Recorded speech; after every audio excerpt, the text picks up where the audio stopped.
Breaking news, our merch just got a full revamp with all new designs and items. So if you want a little more random in your life, head over to clubrandom.com and check out the store.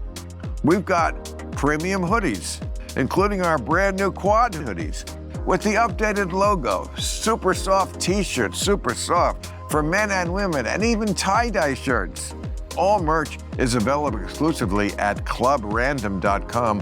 While you're there, catch up on recent episodes and grab some swag and bring a little random home. Once again, that's clubrandom.com. Claude is the AI for minds that don't stop at good enough. It's the collaborator that actually understands your entire workflow and thinks with you. Whether you're debugging code at midnight or strategizing your next business move, Claude extends your thinking to tackle the problems that matter. It doesn't just give you a quick answer, you actually work with it. Ready to have an AI that can tackle real work? Try Claude. Co-work today. Claude.ai/clubrandom. ZipRecruiter's matching technology actually finds qualified candidates quickly. And now they've got a feature that shows you the most interested, qualified people first. ZipRecruiter's matching technology actually finds qualified candidates quickly. And now they've got a feature that shows you the most interested, qualified people first. So instead of digging through a pile of meh, you're seeing the people who want to be there, not the people who are desperately trying to make eyes at last call. Meet your match on ZipRecruiter. Rula works with over 23,000 carefully vetted providers nationwide, so you can find someone who actually fits what you need, whether it's therapy, medication, management, or both. What really stands out is that they stay with you through the process. This Mental Health Awareness Month, don't just think about your mental health. Actually take the step to take care of it. Visit rula.com/random to get started. You deserve mental health care that works with you, not against your budget. I've had to vote against my caucus alone. I mean, somehow you're the suspect Democrat, the guy in the hoodie. Coming up on the 4th anniversary of when I died from that stroke. But your health is good? Never better. Physically, mentally, everything? How you doing? Hi, there he is. Hi. How are you, big man? Yeah. Thank you for seating, because I know if you stood, you'd tower over me. I'd look like a shrimp. Yeah. I see you wore your good shorts. Were you making a speech on the Senate floor? Yeah, no, I mean, true story, though. I was never trying to change any dress code. Like, Schumer was just trying to be kind, assuming that it was referencing me.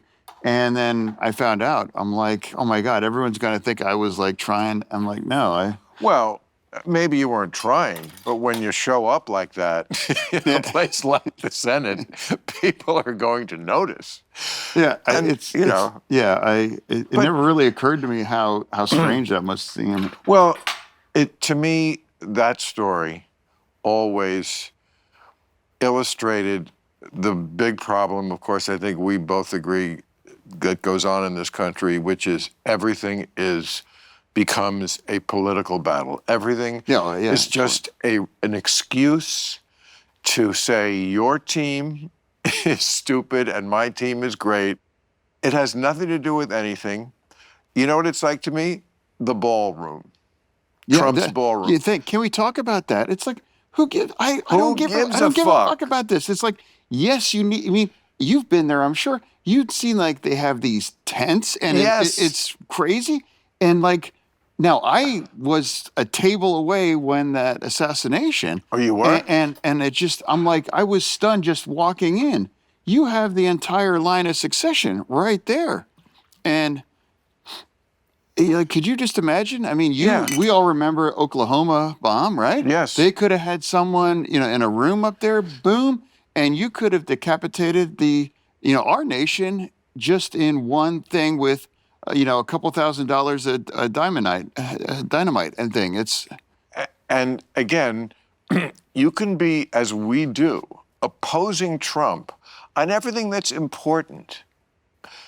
But if you are a person out there who just hates the ballroom. That is a Rorschach test on you, that you go by if I hate this person, then I just have to hate everything they do. Yeah. And it's silly because this is the United States of America. We do need a place to have state dinners. You know what it is, John? It's the word ballroom. It's a funny word. Yeah. It connotes like some sort of gallivanting around an 18th century fops with powdered wig. A ballroom. If they called it, we're putting in a state dinner pavilion. Absolutely. And from a security issue too. Now, as drone technology continue to evolve, it creates it even more dangerous. And the thing, like, by the time we will be forced to vote on that, and then I'll be like, do I vote no because oh yeah, we have to hate that shit, right. I mean, but we can't just acknowledge, yeah, we should have a facility to accommodate these kinds of events. And I've followed your story, how long it took you to build your structure, right? I mean, this thing won't even be finished by the time he's done. Right. And this idea he's not going to build a Dave and Buster's. I mean, it's just going to be a ballroom. Are they going to make you vote on this? I mean, because it's publicly funded now? Regardless at this point, whatever's damage done already, because I haven't described it as disgusting or terrible. And if you use private money, that's terrible. If you use public money, well, that's outrageous. And now, meanwhile, the money is like 1 angstrom unit of a percentage point of what our budget is. So it doesn't matter anyway. It's couch money. In my race in 22 was spent $330 million. That was the record at that time. That's quaint compared to 24. And watch the cycle this year. Senate seats are going to be spending much more than just that to build a legacy structure for the White House, and that's only going to be used from presidents that are not going to be him. And $330 million, that is about what a ballroom costs. Yeah, exactly. That's so the thing. You can either have a senator or a ballroom. No offense, I'll take the ballroom. The ballroom has a purpose. A lot of the senators you work with do not. No, I said that's the TDS, this thing. I said that in one where if he came out for ice cream and lazy Sundays, we would fucking hate it. And the other side does it too, but I don't care about them so much. I would like the Democrats. I mean, we're both always on the same page here. People attack us because they think we're picking fights with the left. We're not picking fights. We just don't let it pass if we think something is stupid. Yeah, do you have to have a fucking opinion on everything? I mean, we all have platforms and we all have a personal bandwidth. You have to choose what's your, and I don't chase these small, weird things because it has no impact on the overall, but people, they become just constant. Right. And they have to be at war. My advice to them, I did this as a bit one night because every time I've tried to learn meditation, which I'm not very good at, maybe you are, it's a big thing. People, very respectable people, like Sam Harris is a big meditation person. People I respect a lot say it's very helpful for you. And they always describe it as, meditating, clearing your mind. And we all have a million thoughts that are coming into our mind. And they say, well, just let them pass like a cloud. Yes, thoughts will come. Just let them pass. And I feel like this is what you have to do with Donald Trump. Go after the stuff that matters, the politicization of the Justice Department, the threatening of election. I mean, all the stuff. And the stuff that ballroom stuff, that's the cloud. It doesn't matter. And if you chase it, it's so much more about you than him at that point. It's constantly like a churn. And the thing that, today, the most outrageous thing, the world's on fire, and then by Wednesday we've moved on to something completely different, and it's the next kind of crisis, and the conversation is increasingly driven by people that represent very blue, the resistance, whatever you want to call it, people that have never won an actual election, that Right. you have to be in front of both kinds of people and make the argument and just realize that there is another side, and they're all not fascists, they're not Nazis, they're not trying to destroy. They love the country just as much as you do, and finding a way forward. And that's the reality, that's the essence of democracy. And when you represent a state like Pennsylvania, that's a responsibility. And it's easy, and even you can be jealous, where it must be nice to just yell to it is. It's lovely to sit in the peanut gallery. Yes, the peanut gallery the peanut gallery now is like one of those fancy theaters now. The seats go back, and they have a thing for your food to put in, and it's very exclusive. It's like $25 a ticket, but I think it's worth it, because otherwise you're just sitting on peanut shells. And now we're, the Democratic Party, we can't resist our worst impulses as things continue to accelerate. We keep trying to get ahead of California. As a national party, we can't get ahead of California, of these kinds of policies and this kinds of thoughts of what we think it should be. If you believe in Medicare for everyone, why don't we have it here in California? Why don't we have it in other blue states that could have do anything that they want to do? And there's a lot of realities. So, why can't we just slow down and realize, call balls, call strikes, and remember all of our excess that really cost us in 2024, we will revisit a lot of the things and add $100 million behind that, and that people will finally remind that, they do have kinds of things that aren't compatible with my worldview. I had our governor on Friday night. Hey, yeah. Okay, so you'll appreciate this. So, they always, the news people write about the show over the weekend, and I see in the California Post, which is the New York Post now that we have it out here. Yeah, I read that. I do too. It's great to have somebody to keep the other side honest. I mean, some of it is trashy. That's fine. I enjoy some trash, and it's too reflexively anti-democratic, but it's fun. And yes, there's also some actual very credible writing in there from the right, which is okay. But I see they're talking about my interview with Newsom, and it's Bill kept his feet to the fire, and Bill said, when he started to talk about California, Bill said, you really think people are feeling that, as he was bragging about the stuff in the state? So it looked like I was the hero there. Then I read the next day, Trump tweeted that I was too easy on him.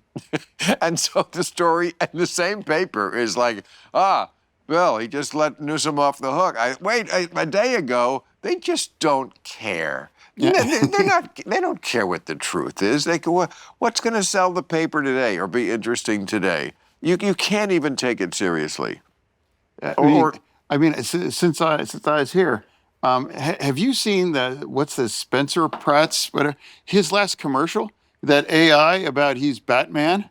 No. You have to see it, because he has this AI commercial as Batman, and it put Mayor Bass as the Joker, and they put Newsom as like Louis the 14th, eating cake. And I'm telling you now, whatever happens in this election, any other election, I guarantee they are, it put him dressed like French, eating cake, and you should check it out. Because, I will. Yeah, and this obviously this is all from AI, so he made it with AI, but ran it as a real campaign ad.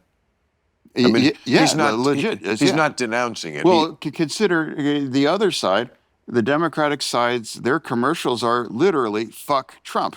Right. Yeah, I know. It just keeps cutting. Different people saying "fuck Trump," and I'm like, you're gonna love that in a purple state. Try to win a national argument, and by announcing, the party's leader and your voters, like, well, that's your platform. Yeah, it's first of all, he can't be president again. That doesn't mean he won't try. But even for people who didn't vote for him, that doesn't appeal to me. That this is the smartest thing you can say, really. So, look. I mean, honestly, I was never worried that he was going to run for 3 terms. I mean, he's like the master troll. I mean, he must love just Trump 28 throwing out the hats, and it's just meth. And then if he does try to run for a 3rd term, that makes Obama eligible. And then, isn't America really wanting that to finally settle that anyway? Who actually wins? Because I don't know, but like that's just not going to happen. But yeah, but I mean, first of all, he could do it. I mean, when I talked to him, he did, and I've heard him say it on other occasions, but he did say vaguely, there's a way you could do it. And I remember saying to him, no, there's not a way you could do it. And again, this is what they got mad at me for reporting honestly, that in private, when you talk to him like that, he doesn't get upset. When he said, there's a way you could do it, and I just said blatantly, friendly, again, because when the claws are down, and I just said, there's actually not a way you could do it, he just laughed. It wasn't like, and then Dr. Jekyll goes away, and Mr. Hyde comes out, who has to call everybody out on everything and be completely DEFCON 1 about everything. I mean, this obsession he seems to have lately with, I was so nervous at the White House that I had to have a drink right away. I mean, it's like what a Czech says about you when she's pissed off and you break up. Like, he did this, he did that. No, I didn't do any of that. Did I have a drink before dinner? Yes, as people often do, have a drink before dinner. Was it immediately? Of course not. Was I nervous? No. Partly because, again, he wasn't. Well, you were taking on the spectacle, right? I mean, you and I, we were in a unique situation together. He invited me to have dinner with him at Mar-a-Lago in January of 2025. Right.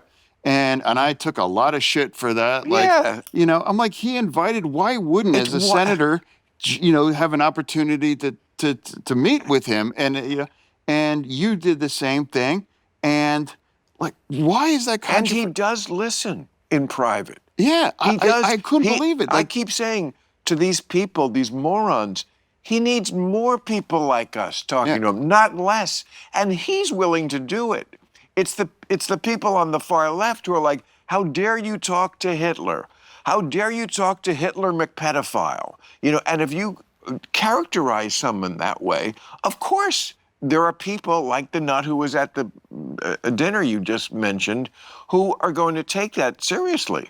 Now, that happens on the other side, too. Rhetoric does cause action, absolutely.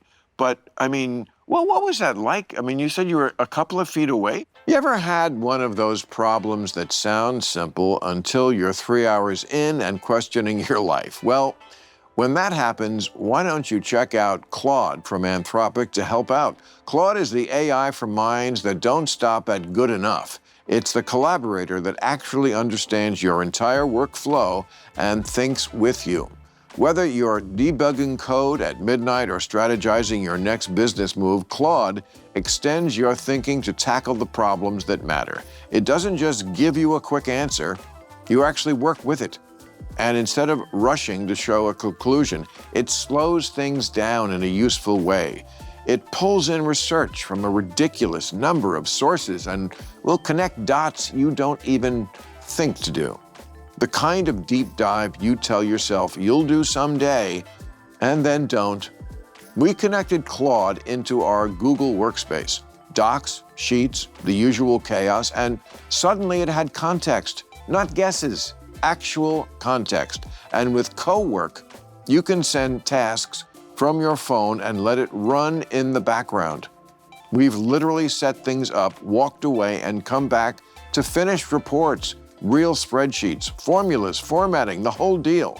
They've even got Claude Code handling big refactors and tedious dev stuff without wrecking your style. Which, if you've ever worked with engineers, you know is basically a miracle. Ready to have an AI that can tackle real work? Try Claude. Co-work today. Claude.ai/clubrandom. This episode is sponsored by ZipRecruiter. Hiring someone qualified can be hard, but what's even harder is finding someone actually excited about the job. If you're hiring, you want a candidate who's passionate about your role, but you can't get that insight from a resume unless you post your job on ZipRecruiter. ZipRecruiter's matching technology actually finds qualified candidates quickly. And now they've got a feature that shows you the most interested, qualified people first. So instead of digging through a pile of meh, you're seeing the people who want to be there, not the people who are desperately trying to make eyes at last call. And candidates can even tell you in their own words why they're interested, which means you get personality, not just bullet points and creative uses of the words like symbiosis and synergy. Find candidates who really want your job on ZipRecruiter. 4 out of 5 employers who post on ZipRecruiter get a quality candidate within the first day. Try it for free at ZipRecruiter.com/random. That's ZipRecruiter.com/random. Meet your match on ZipRecruiter. Yeah, well, it's like, when you were describing your experience on your show, like you've seen that meme from Leo, like me, like I was like, yeah, that's the thing, like gracious and measured, whatever that's that term used, that's his, in a personal level, and it's a much dramatically different the public face compared to when you're there, and he, we hung out for 75 minutes where I wondered if it was going to be 10 minutes, kind of like hi, bye, and whatever. No, he gives the time. Yeah. And well, and that's it probably. was. Yeah. Well, another thing I keep saying is he's not home reading the briefing books. He's a people are saying guy. So be one of the people saying. It's the only way he gets information is through dialogue. Oh, yeah, no. Okay, that's just the truth. I'm not even putting him down, although a president should definitely read the briefing books, but that's the world we're living in. We're with one who doesn't. So, conform to that a little bit. It doesn't make you somehow unpure. It makes you practical and smart. Oh, well, it's funny. Like, he was giving, a speech at some place in, I think, Florida. And he's like, you start talking about Dr. Oz. He's like, look, Dr. Oz, I don't care about that Medicaid thing. I don't care. Just do something. What's that? Yeah, he just was just absolutely said that aloud. And that's that reference, that preference, where it's like the briefs and all that stuff. I don't care, Dr. Oz. I don't just do whatever. The things that he says aloud, the way he just voices his interior monologue, there is something not exactly psychologically normal about someone who just vomits their interior monologue, but it gives him a authenticity with people that no one else can possibly match. I saw his interview with Norah O'Donnell after the shooting, like the next day, and she quotes the assassin who called him a pedophile, Hitler, or whatever he called. Yeah. Could any of the things be true? Yes, anything could be true, but to just go right to, it's the ballroom syndrome again. Let's just go right to the worst thing because we hate this guy. And that pissed him off a lot. I could see both sides. As a reporter, it is news. Also, it's giving access to the president from the terrorist, I would say, that's terrorism, assassination, nut. You're giving his message. Okay, you could make a case for either one, but his reaction immediately was to her, you're a terrible person. And he didn't just think it. Like any politician, that's exactly what they're thinking. He just says it. If that's what's in his head, you're a horrible person. You're a disgrace. You're a horrible person. And it's like, it's at the same time horrifying and also it's kind of refreshing. It's shockingly the honesty, as someone who loves honesty and has made my career about it as much as I could, it is, there's some level of it where you tip your hat and you go, wow, total honesty. I think Yeah, you're like, a horrible just person, and I'm just going to say it. The ultimate, the quiet piggy. Right. Yeah. That's the president of America. No, that's a quiet piggy. That's why I don't. I mean, it's like all you can do is just, like. I don't get mad when he sends out these tweets anymore about me. It's like, because the next day I feel like it's forgotten.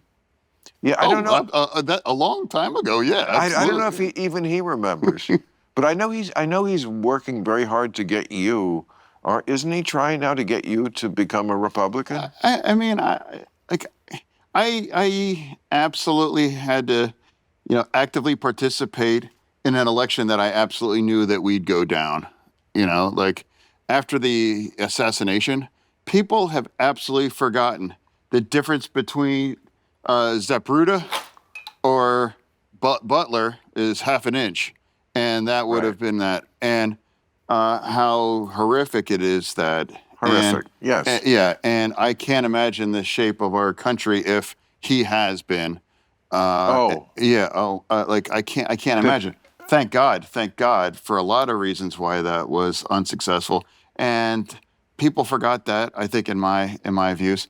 And then after when when Anderson Cooper asked Harris, so you think he's a fascist? Yeah, I do, and that means people that if he's a fascist, that must mean I must be a fascist too. And if you know and love a lot of people that have voted for him, I know they aren't fascist, and you kind of I mean, there are things the Trump administration has done that resemble what fascist governments do. That doesn't make him a fascist. I said 10 years ago, before he won the first time, I thought this was a slow-moving coup in the sense that he was never going to voluntarily give up power. And he still really didn't. I mean, he still is upset about the 2020 election, which is an insane thing to do if you then won the 2024 election. Because, okay, this is the third act, and, the hero rises, and of course he goes down in the second act, and then he comes back in the third act. He doesn't then, relitigate the second act because you've already avenged it by becoming president again. But he's still obsessed with it. It's one of the reasons why I was eager to have a sit down where I'm like, I marveled at the most incredible political turnaround ever. Like after January 6th, after impeached twice, and and all the trials. The trials and everything, and to win, every swing state and the popular vote, the absolute kinds of a reversal, and it's like crazy, and that's why there's some things that they do I just don't understand, and what you possible at that point and what you may choose to do.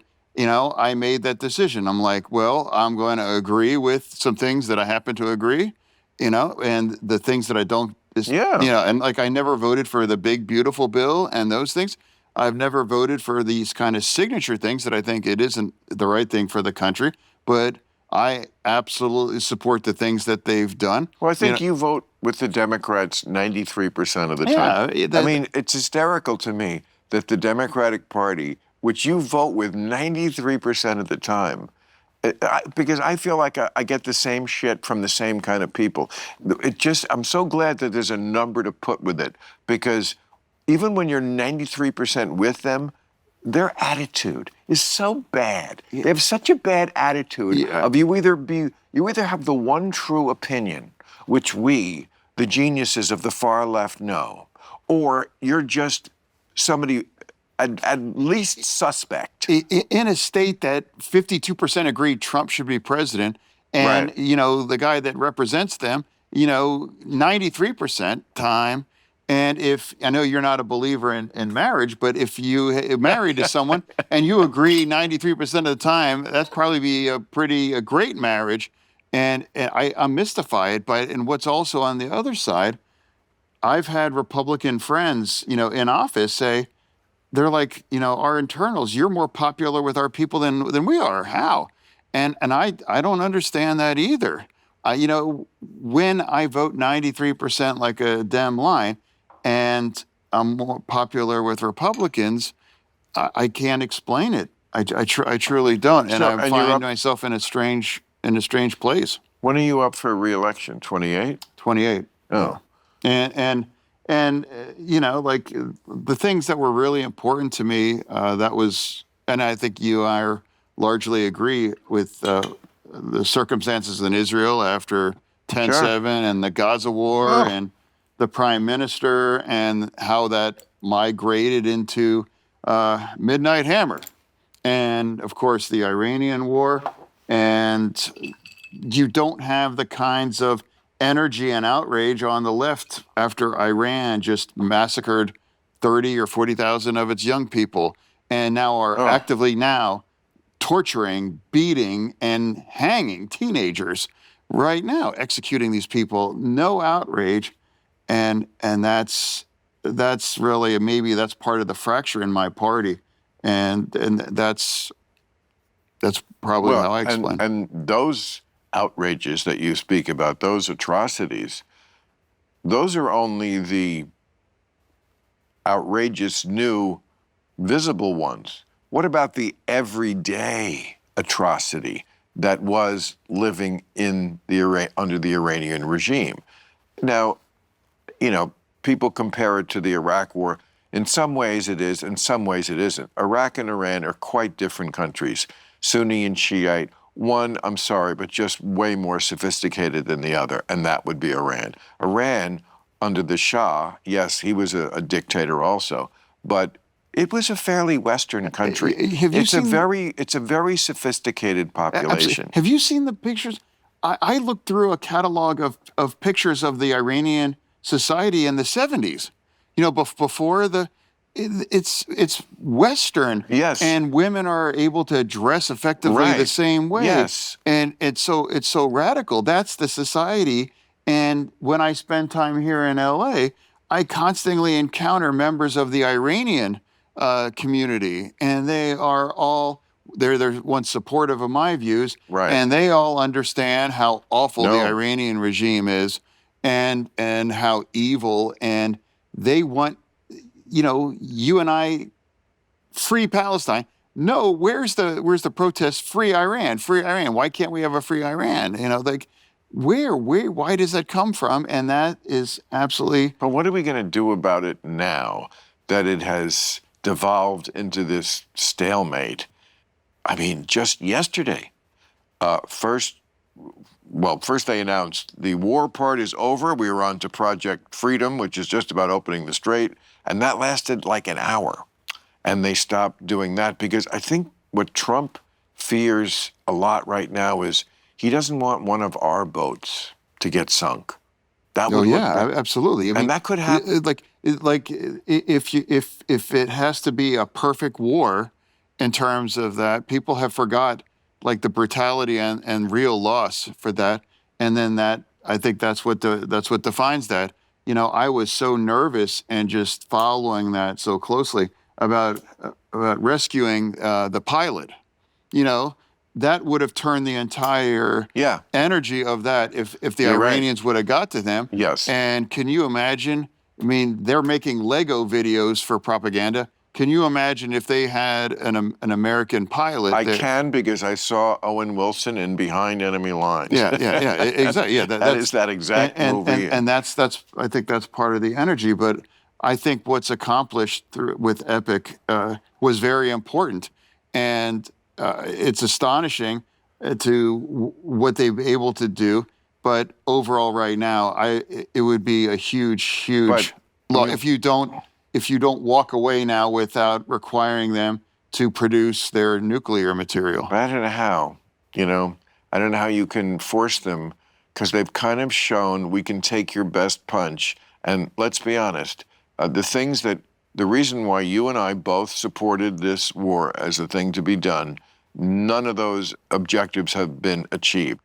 It's not a different regime. It may, in fact, be a worse regime, because now the Revolutionary Guard probably is in command directly, as opposed to having the mullahs above them, wink, wink, but they were really in command. But whatever it is, it's not the people we want who took over. The protest from the people rising didn't happen. I've been saying that's because they missed their window. They should have attacked Iran while the people were in the streets.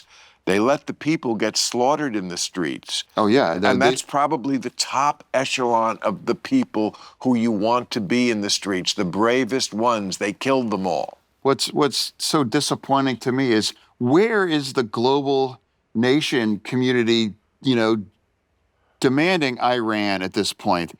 It's like this idea, like this, every Democrat, you can't ever let them build a bomb, and No. here we're here at the cusp. When would you ever have that opportunity to do? And so if now the Democratic Party and a lot of the media has trained the Iranian regime, it's like, we just have to hang on one more day. We have to, because eventually people will lose their focus and just give up. And that's, I think that's the tragedy right now. But how do you, again, the objectives, the people didn't rise up, the regime isn't changed, we don't have the nuclear weapons 100% secured, and then the Strait of Hormuz, which wasn't even on the table before the war, it should have been as an issue. So we lost the three things we wanted and gained 1/4 one we didn't want. We knocked out most of their military stuff. Okay, that's all to the good. But how do you actually get this nuclear dust, he calls it, whatever it is? We probably knocked out some of it with the bomb back in July, the big bunker buster bomb, but we don't know. Apparently, we probably didn't, because we're doing this. We don't know unless we are actually in that mountain. And how do you get in that mountain? They have a 1 million-man army that hasn't been talked about a lot, but they do have an army. So if you're going to look at that mountain and what's in it, somehow you're going to have to secure that area, which means I think you're going to have to fight this 1 million-man army. And you don't want that, right? Well, the truth is, deciding to get help is hard enough. The last thing anyone needs is to spend hours fighting with insurance websites, wait lists, and intake forms that make applying for a mortgage seem breezy. Well, that's why there's Rula. Rula is such a smart option. They make it easy to connect with licensed therapists and psychiatrists who actually take your insurance. Patients typically paying around $15 per session. $15.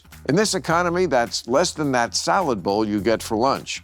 And this isn't some random list of names. Rula works with over 23,000 carefully vetted providers nationwide, so you can find someone who actually fits what you need, whether it's therapy, medication, management, or both.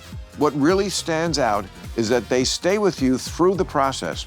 They help with scheduling, follow-up, and keeping track of whether your care is actually helping. Imagine that, a healthcare company interested in whether the healthcare actually works. And if you've been putting it off because it feels like too much, appointments may be available as soon as tomorrow, which means the hardest part might just be finally saying yes. This Mental Health Awareness Month, don't just think about your mental health. Actually take the step to take care of it. Visit rula.com/random to get started. That's RULA.com/random. You deserve mental health care that works with you, not against your budget. Where are we at right now? Remember back 2 years ago in 2024, and Sinwar was alive, and the majority of the hostages were kept underground, and our party was demanding for a ceasefire. And what Israel realized, that we have to break and destroy Hamas, and we have to break and do the same for Hezbollah, and they've done that.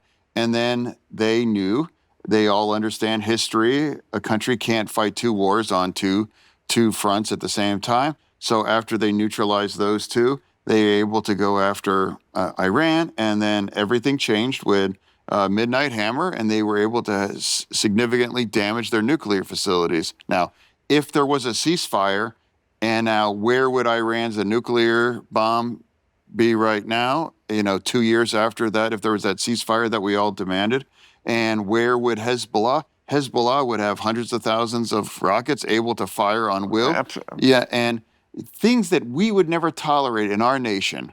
I had a room as Israeli politicians. I'm like, have you ever been in your bomb shelter in your home? Everyone hand goes up. And I'm like, yeah. Well, and now Democrats are voting against supporting the Iron Dome and those purely defensive things for Israel. And that's the betrayal, and that's heartbreaking to me. These were our core values, and that's part of this fracturing, and maybe that's why I've lost support in part of the Democratic Party. Me too. I mean, we're exactly the same way on this. We're really walking hand in hand because we get shit about it. And if there's one issue, I mean, this whole big issue of Israel, the Middle East, Islamophobia, because they're all connected. If there's one issue which makes me say to the far left, stop asking me why I make fun of the left more than I used to. This is it. This is why. Because you're morally goofy. You're ignorant. You don't know history. You don't know the present either. Just when you put it on that level where you just said, would you? I like to do it to that because people don't know the history. They don't know the facts. So you kind of have to just make it on that level for them. And I did it once. There was a liberal woman who was sitting here, and she was arguing about how horrible. I saw that. Where? It's like, where would you live? Tel Aviv, right? Yeah, yeah. If you had to live somewhere in the Middle East, and it was just a lot of trying to scream over me, like whatever she could do to not answer the question, and finally did have to say, yes, Tel Aviv. I mean, yeah, exactly. Yeah, 1,000%. I mean, ask any ISIS bride. I mean, how's the life? ISIS bride. Ask it. Like Australia now has finally agreed to repatriate. These ISIS brides. These people, these women in Australia realized, oh my gosh, that must be the caliphate. Living that life, and ask any of them. Ask any of them. Just the concept of an ISIS bride, which is basically a sex slave. When your husband isn't fucking you, you have to wear the fucking beekeeper suit, so nobody else can even look at you. And these are the women who would be like, how horrible the manosphere is. They don't respect women at all. Let me go join someone who will put me in a tarp all day and cover me like I'm a motorboat engine. I mean, they are so morally goofy and liars. They put that whole thing out for the longest time about how Israel was starving the Palestinian people. That was part of the thing in Gaza, part of their... yes, people were starving because Hamas stole all the food. Exactly, because Hamas wants the people to die. That is, first of all, they love being martyrs. Let's just not gloss over that. That's part of the whole religion-dominated culture. Martyrdom is good. They have words for it. That's why they strapped bombs to children. Okay? So again, you're morally goofy if this is the team want to be on. And Israel didn't starve them. First of all, no other nation on earth at war would ever be even asked to feed their enemy. Oh, yeah. Okay, but Israel always has to play by a different set of rules. Okay, so they're going to feed their enemy. They tried. The food was stolen by the same people who, by the way, had an enormous bomb shelter. The whole country was a bomb shelter. It was their tunnels, but they wouldn't let the people in them.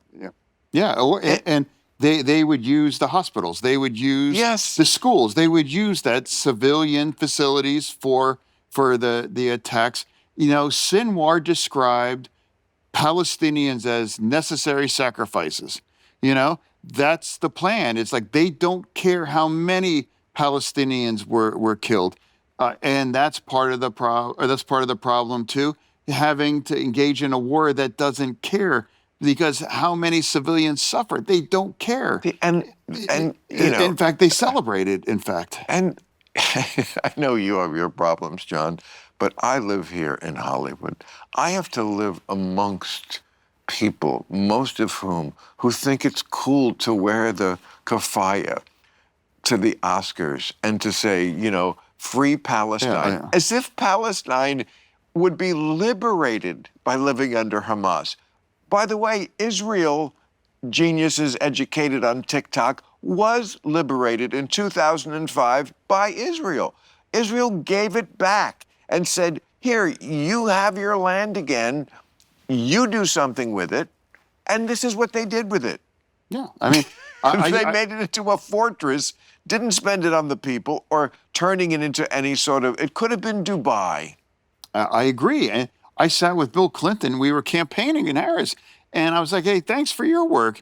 And Clinton, he reminds, it's like, yeah, we offered them 96% of the West Bank. And East Jerusalem was the capital. Here you go. For 25 years, they could have rebuilding that into Dubai or whatever that they want.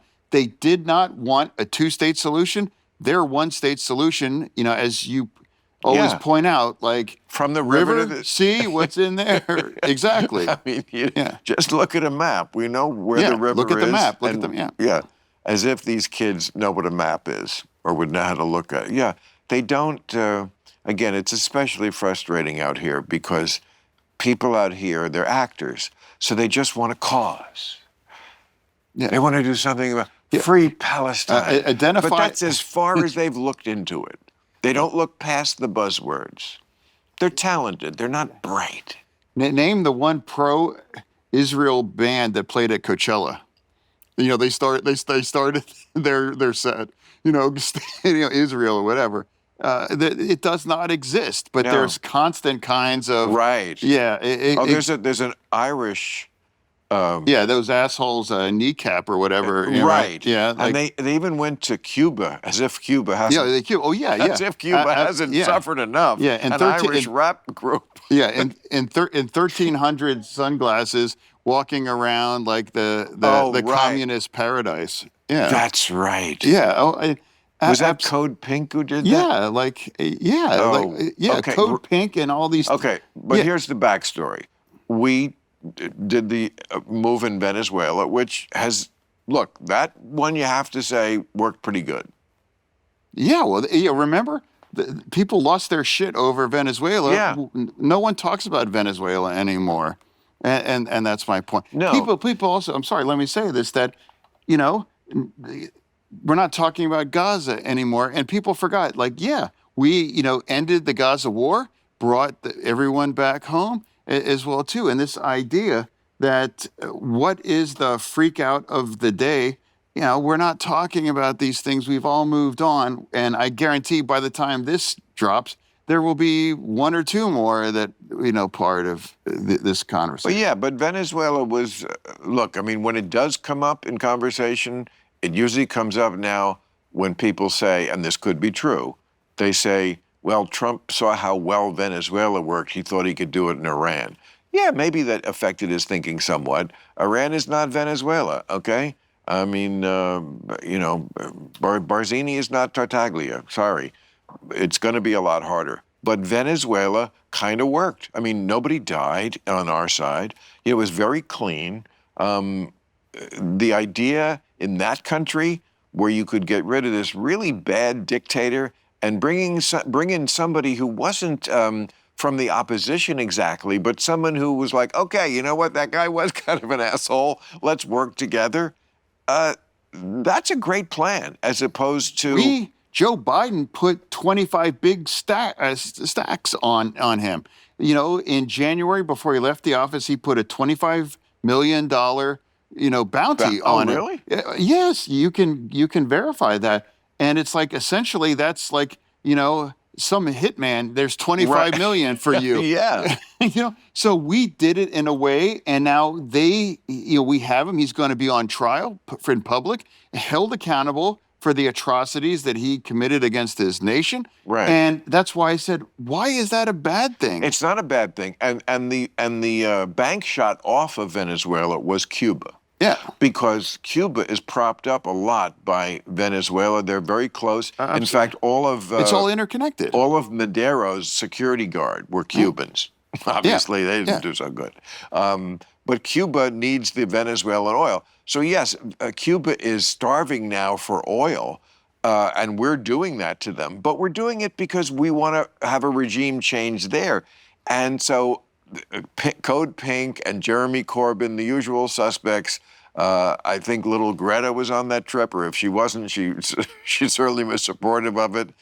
She was probably involved with some other cause du jour, but they went to Cuba in support of the regime. This is what is just so insane about the far left, and why are we so stupid, John, that we are criticized? That's is why, because they're stupid, because they go to Cuba in support of the regime, which has done nothing but make. I know people who've been to Cuba. If you think you know poverty in America, you have no idea what poverty is. Exactly. And that's been going on for 67 years. It didn't just start when we took away their oil. Exactly. And those people that visit there, do they know that they're useful idiots? You know, or they are that clueless that they're absolutely. You are backing a regime that's trapped this entire nation in extreme poverty and misery, and we are there like they're so great down here. Because Cuba could, again, be another like Gaza. It could be, instead of, Gaza could be Dubai and Cuba could be St. Bart's. It could. Or anything. Anything. It's Cuba. Yeah. It's in the Caribbean. And it's just been this nightmare for the better part of a century now. And yeah, we're trying to do something about that. And here's the kicker of this story. They're in Cuba, like you say, these assholes in their $1,300 designer glasses going down to support the people. They're staying like in the one hotel that's a luxury hotel that while the people have no electricity, everything they're doing is air conditioned, the bus. They cosplay, sort of going into a field with the farmers, I think, for a minute. And you know what they visited while they were in Cuba, like sightseeing on their whirlwind tour? They went to the North Korean embassy, and one of them tweeted out, our solidarity with North Korea for being two regimes that are against U.S. violence. The level of stupidity of these kids, that they know one thing: this country, America, is the worst one that's ever been. We have done nothing but evil. That's really how they've been indoctrinated. It's, aside the fact that it's terrible for our national security, it's just wrong. It's just stupid. You're stupid. You're factually wrong. This country has done bad things, like every country has. On a relative scale, we've actually been way better. Instead of staying at a luxury hotel, live with a real family that lives under this terrible regime for a month.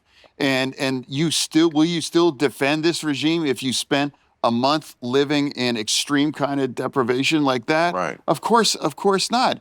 You know, you get choppered in, stay at a luxury hotel, you know, like this is great, and then we're out. I mean, it's just and that's the frustration. But these are they are the people that the emerging, you know, that's our new class of mascots for our party.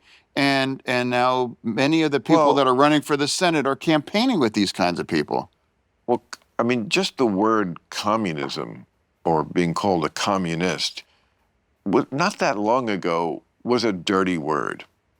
As it should be. We did try it. Communism all over the world. It's a nightmare. But it's not a dirty word anymore on the left.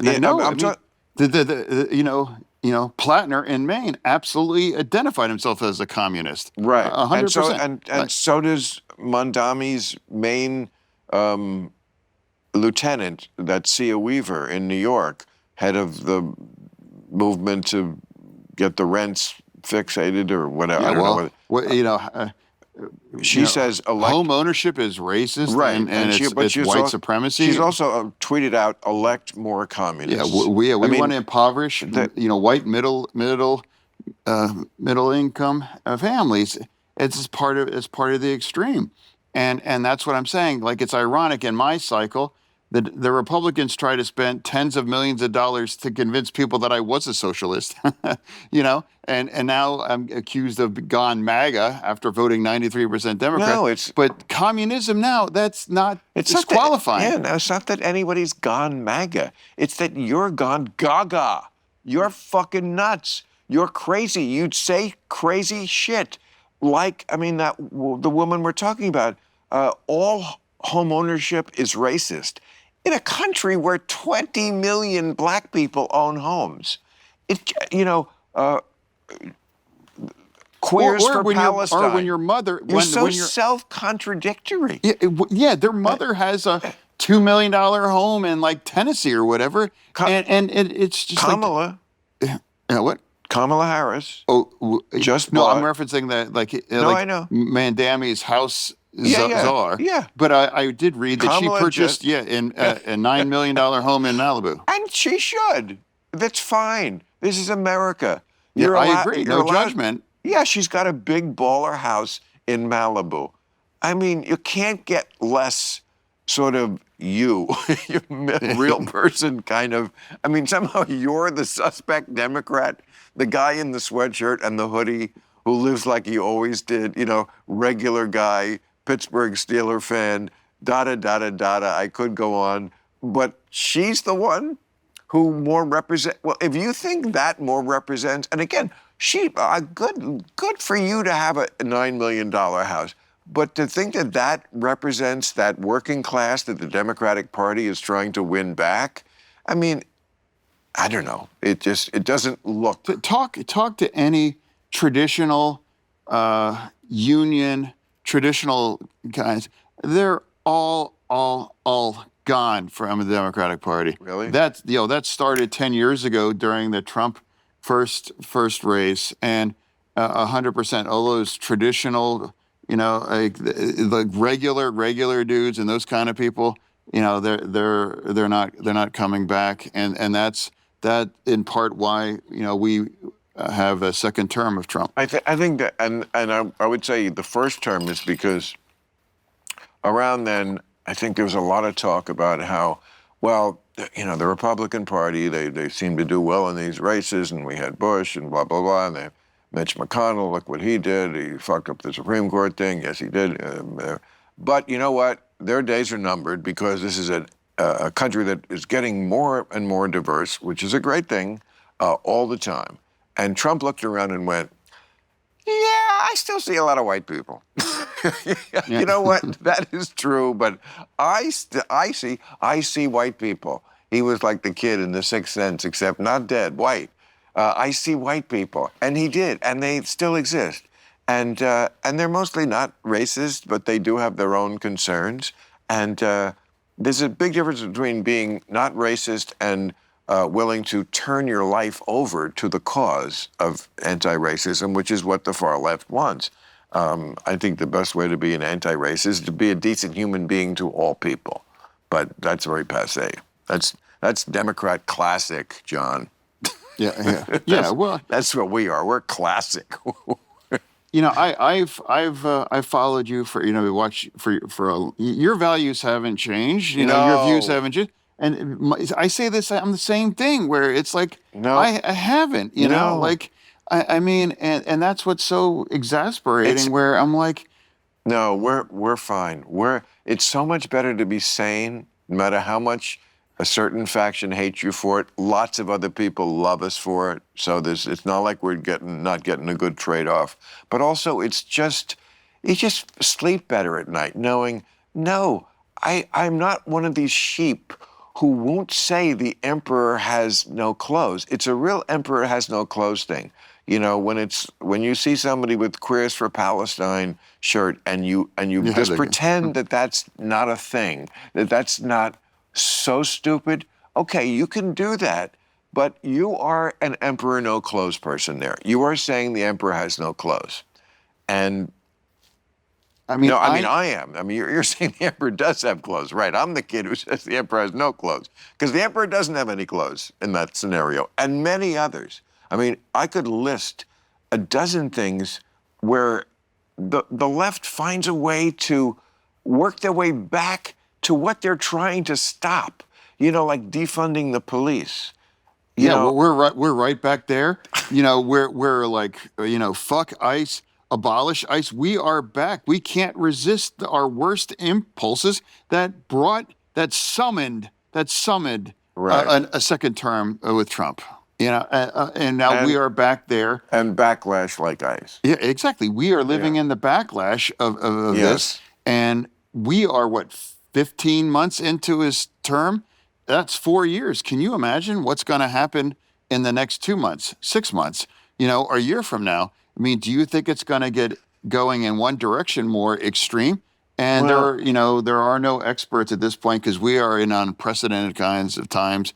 You know, I've had to vote against my caucus, you know, alone through two government shutdowns. The historic, long, record breaking. You know, we used to be the party that would refuse to shut down our government.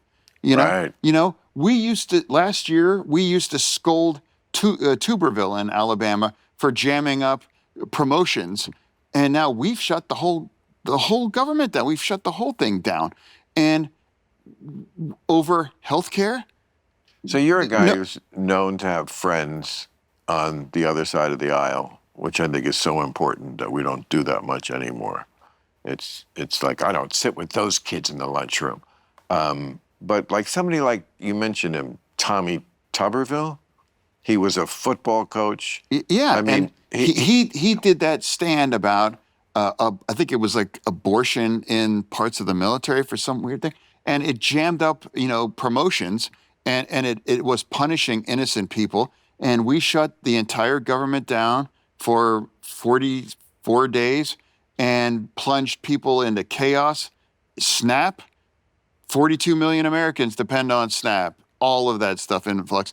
You know, we're doing this for healthcare. There was no healthcare. There was no development. We've all moved on. We're not talking about that anymore. And then the second shutdown was about we have to punish ICE, but we all knew that because of the big, beautiful bill that I did not vote for, had unlimited money, and yet we have to shut it down because the base demands that. And I was the only Democrat. I'm not going to shut down our DHS to punish ICE and that what's happened, zero reforms on ICE that I wanted to see as well too. Zero reforms, nothing. We walked away empty pockets just like in the first one because they were both driven by the outrage of the base. And that's another reason why I'm at odds with part of the party. And I don't know. These were our values. We must never shut our government down, but now we're doing the same things. Well, you ask what we're going to be doing in 2, 6, 8 months. I have no idea. I know the political landscape will change a lot. What doesn't seem to change is my life. Trump makes anything possible on our side too. You know, the extremism has mutated, the genome here of like, who knows what's possible, how it's going to continue to mutate. And the extreme things now, I'm the party that calls them as Nazis, but except for the guy that has an actual Nazi tattoo, we won't call him a Nazi, I don't hold that against him. That to me is the kind of gotcha thing that people play games with. I think it's a red herring. If anything, he's way too far left. I don't think he's a Nazi. I think he got a tattoo when he was a teenager or something. He says he doesn't know what it was. Even if he didn't, you know what? It's like you can't hold people responsible for what they did as a teenager. I think he was a teenager. Well, but except that, he was caught lurking online and praising Hamas snuff film of them killing and torturing Israeli soldiers to death. I dig it. I mean, he thinks he absolutely praised Hamas, what they've done in that. So, but see, I see that as a leftist thing. Yeah. But my point though And that doesn't. This is this idea though.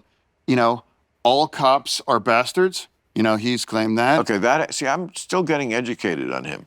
I know that he said all cops that right away. Because and all rural people are racist and stupid. I'm not insulting him. I'm just reflecting the things that he has proudly said online, and it's not a gotcha thing. It's just that's who he is, and he's the guy that ran away from the primary. And he's going to be the senator in Maine. Because the only person he was running against on the Democratic side dropped out. Correct. Right. Yeah. And so and there will be unlimited money there, and that's made possible because I don't think that's authentic. I think that's just someone that has extreme views, and that's just how is that qualifying of being part of this? Well, I would say that the two wings of the party that we keep talking about, there's talk to Trump, fuck Trump. Those are the two wings. Well, no, to be clear, right? though, I mean, it's like here we are now. It's like, I don't care if you build a ballroom. That's bad. That's bad punishing. You've said I'm a communist or all cops are bastards, abolish ICE and all that other stuff. We're okay with that kind of thing. Agreeing, like, I don't care, build a ballroom that we do need that. That's damaging. But all these other extreme things seems pretty good to me. Yeah, you seem like you're upbeat. I mean, you look good. You look healthy. Oh, I haven't. How's your? I felt so good. I'm gonna just agree or vote for things that I think happen to be true, and I sleep better. I feel better. I don't carry this. Yeah. A career isn't worth anything if I'd spent that lying. I know what pays the bills as a Democrat right now. Fuck Trump, literally.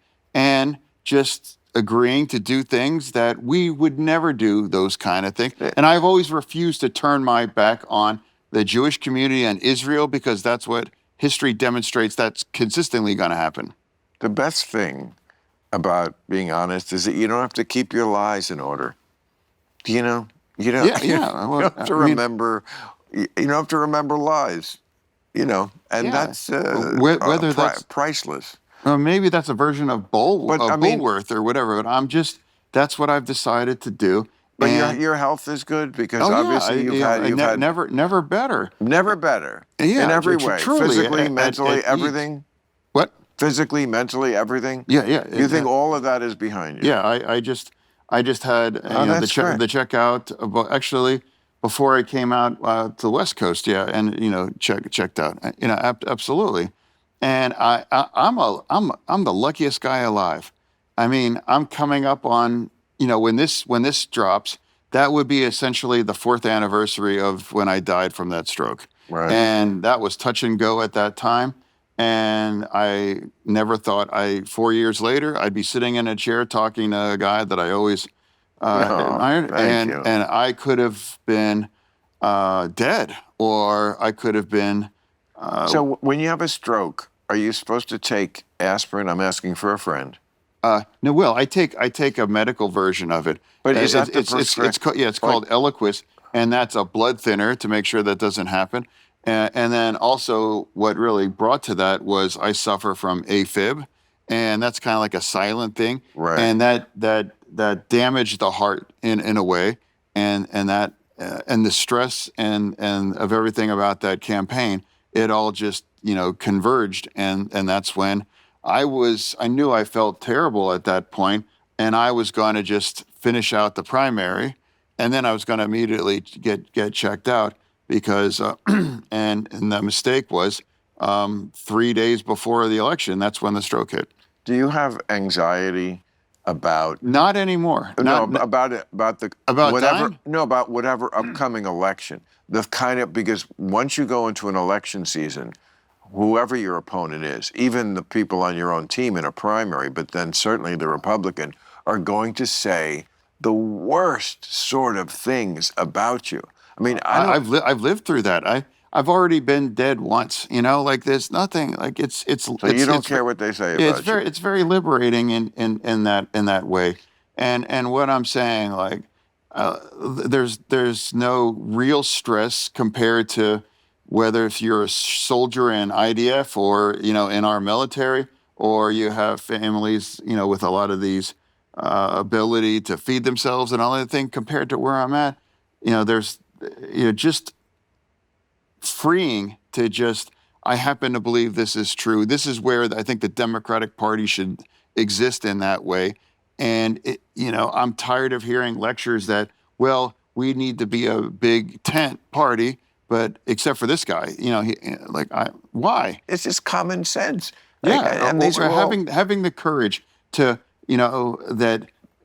having the courage to just be honest about these kinds of circumstances. And I think that's what America, really wants, except in the extreme kinds of spaces. But they have the largest and the loudest voices, and they rule in the primary parts and that, and eliminate this idea of primarying, and you just make it seem open primaries, and people will be accountable on both sides on the things that you say and the things that you vote and the things you say. All right, John. Well, I know I have a special treat this week because I get to see you on Friday also. You came in and for us at the last minute. I really appreciate that. Hey, well, I mean, that's a treat. I always glad when I get to have my audience get to see you and see what you have to say, because again, people like us, we got to fight for the megaphone. I mean, it is the crazier people who get, I feel like, more of the coverage. So, I sure hope you run in 28, and I just hope you're on the scene a long time, because I don't have a lot of allies, but you are one of my allies. Yeah. Well, I've been described as the lonely Democrat, but I feel a little less Democrat as a Democrat, watching your shows and your views, because it's like, hey, a guy that with our values haven't changed and the things have mutated in ways. And believe me, I'm sure you hear it too. We don't see a lot of it in the press, because the press is kind of captured by either fringe on either side. But I'm sure you have a life like mine. Wherever you go, people come up to you. All the time. Yeah. All the time. Yeah. To try to tell you, please do what you keep doing, because you're one of the few people that means the world to me. Anyway, you mean a lot to me too. Thank you, pal. I'm glad you came by and saw my little crazy get up here. Club Random. You saw this, the insults that he signed when I went to the White House? Oh, yeah. Isn't that awesome? Club Random.